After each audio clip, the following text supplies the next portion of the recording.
আসসালামু আলাইকুম বন্ধুরা, কেমন আছেন সবাই? আশা করি সবাই ভালো আছেন। আমিও ভালো আছি আপনাদের দোয়ায়, আল্লাহর রহমতে।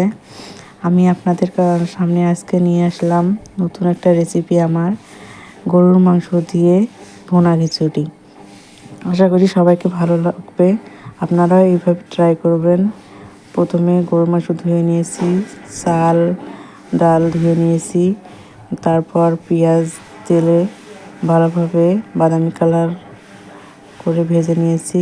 এরপর মরিচ বাটা, আদা বাটা, রসুন বাটা সব কিছু দিয়ে ভালোভাবে মশলাটা কষিয়ে নিয়েছি।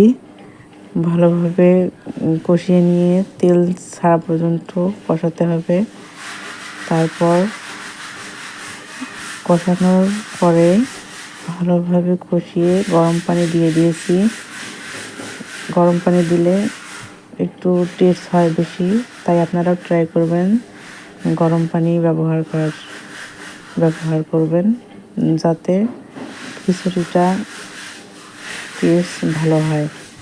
আশা করি আপনাদের ভালো লাগবে। আপনারা একদিন বাসায় ট্রাই করে দেখবেন, খেতে অনেক মজা হয়। গরুর মাংসের তেল বের হয়ে আসলে আমি চাল আর ডাল দিয়ে দিব। চাল ডাল ভালোভাবে কষিয়ে নিব। চাল ডাল ভালোভাবে কষিয়ে নেওয়ার পর আমার গরম পানি কড়াই আছে, গরম পানি দিয়ে দিব।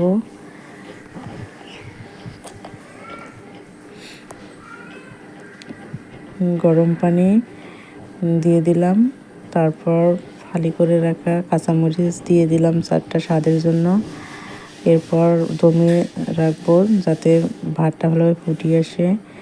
সবাই আমার পেজটাকে ফলো করবেন, লাইক করবেন, কমেন্ট করবেন, আমাকে সাপোর্ট করবেন, পাশে থাকবেন। আর কেউ আশা করি বাজে কমেন্ট করবেন না।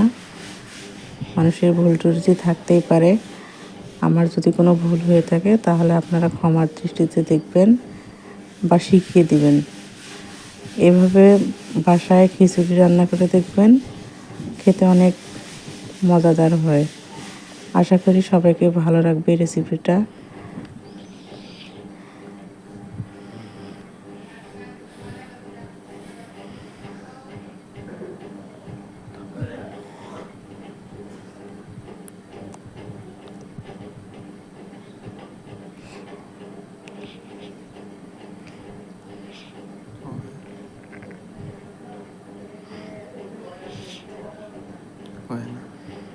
আমার খিচুড়ি রান্না করা শেষ। এখন লাস্ট স্টেপে দেখেন খিচুড়িটার কালার কত সুন্দর এসেছে, আর খেতেও কিন্তু অনেক মজা হয়েছে। আপনারাও এইভাবে ট্রাই করবেন। ভালো থাকবেন সবাই, আমার পাশে থাকবেন, ফলো দিবেন, দোয়া করবেন। আল্লাহ হাফেজ।